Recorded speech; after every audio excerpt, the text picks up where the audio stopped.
when I started weightlifting, I wanted a toned look. So Yes. I'd lost the weight pretty much, but I wanted a toned look. So that's when I started lifting weights. And with lifting weights, I realized that when I checked the scale, I had increased on the scale.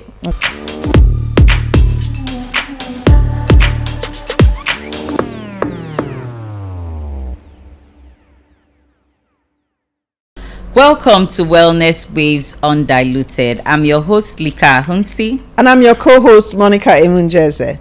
So today we're going to be taking a look at Lika's book. As many of you are aware, she's an author. She has Lika's Lifestyle Shift, which is out and available. And today we want to look at parts of what she has put down and drive a discussion around that. So first, let me congratulate you on the success of Lika's Lifestyle Shift. Thank you so much. Okay. So you have some very interesting perspectives, and of course you're writing from your point of view and from your experience. So let's look at Slave to the Scale. And I'm going to read directly from here. I decided to touch on this topic because it gave me nightmares during my weight loss journey. I would check the scale every day. Some days it made me feel good, but other days I would go to bed in tears. Constantly checking the scale was my weakness, and I believe it demoralized me at several points. So let's take a pause there. So you wrote this. So expand on that a little bit for us. Okay, Slave to the Scale.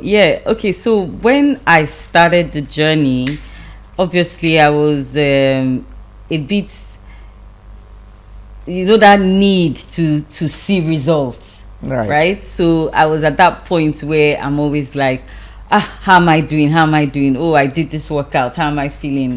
How is it showing on the scale? And I think this is something a lot of people suffer. I have people that I coach, and they are always like, oh, I've lost 1 kg, I've lost, those are the things they are always keen about. Okay, it's a good thing.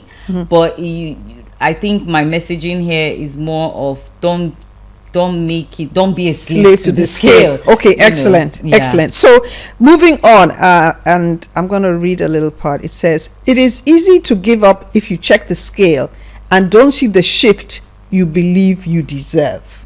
Yes. Okay. Yes.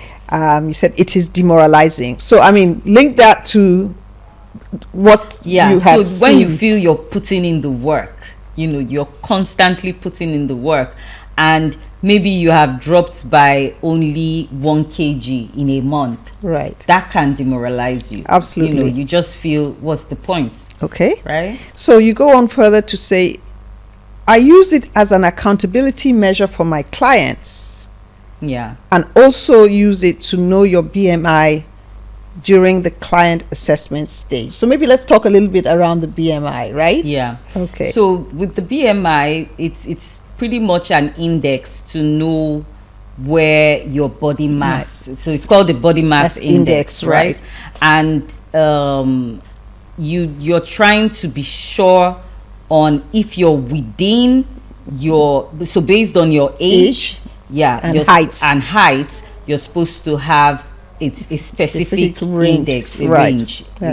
So the weight helps you to know if you're within your BMI. Excellent. Right? But I like to add there that sometimes because the things that form our weight it's inclusive of water mass, which changes, especially for women. Our body could change, and also if you're working out with weights, you can build more muscles, and that definitely would increase your weight. So when you are doing this BMI, because some people get very discouraged when they see that they are not within their BMI, but I always say if you weigh at least 5 kg over your BMI, it's still fine. It's still plus or minus. Excellent. So you go on to say, truthfully, you can see little or no significant change on the scale when you weigh yourself on the same day. It is also best to check your weight first thing in the morning with your bare body. All right?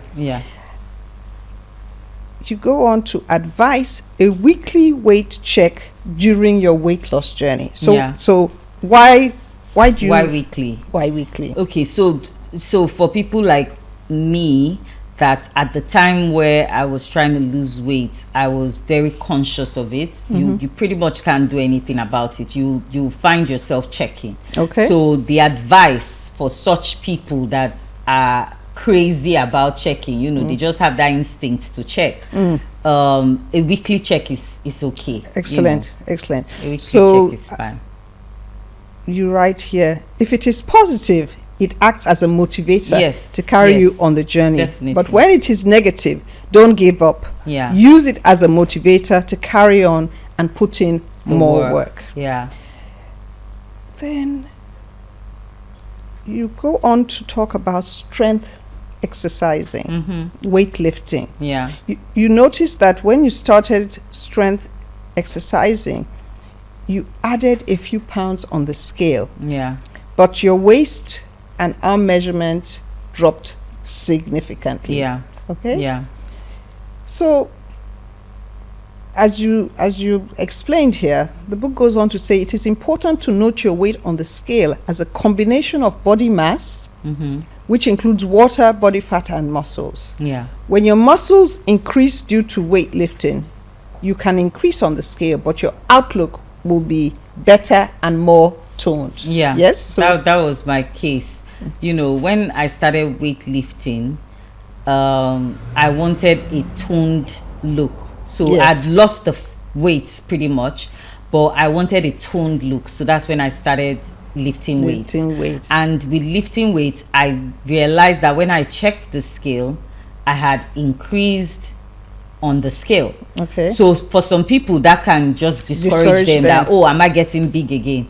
But for me, because of what I was seeing in the mirror, I had the look that I wanted because I was burning fat. Oh, excellent. Right? Yeah. Excellent. Yeah. So you go on to say, with this information, check your weight from time to time to be sure you're still in that range during your maintenance stage, but don't become a slave to the scale. So I ended it with that because it's very key to check. So the messaging behind all this is that it's good to check because you want to remain within a certain BMI range. And especially when you have lost the weight. For someone like me now, I probably check once in 6 months, because it's no longer relevant to me. But when during that journey or during that transition state, you would want to, the tendency to check is there because, as we said, it could make you feel, it could be a big motivator to feel, oh, I have lost 5 kg, I've lost 10 kg. So yes, check it, but manage how you check the routines that you're doing, understanding what level of stage am I in. Am I trying to build muscles? Am I trying to just lose fat? Know exactly what you're trying to gain, and that way it makes it easy when you're consistently checking the scale. Awesome, Lika. So thank you very much for sharing your book and sharing Slave to the Scale. So to our audience and our viewers, we'll encourage you to read Lika's Lifestyle Shift. Yes, and if I may add, Lika's Lifestyle Shift is pretty much my journey on my weight loss. I talk about 4 factors. I call them the 4 Fs: food, fashion, fitness, and facials. And I also recommend that you get it online. It's pretty much everywhere. It's on Amazon. You can also even have the book as an audio book on Kindle. So it's really available everywhere, and it could help you guide you through your shift journey, not just physical but mental as well. Thank you very much. Thank you. So thank you to our audience. Please subscribe, share. Yes, hit that notification button. Tell a friend, tell a friend, tell a friend. Thank you very much. Thanks.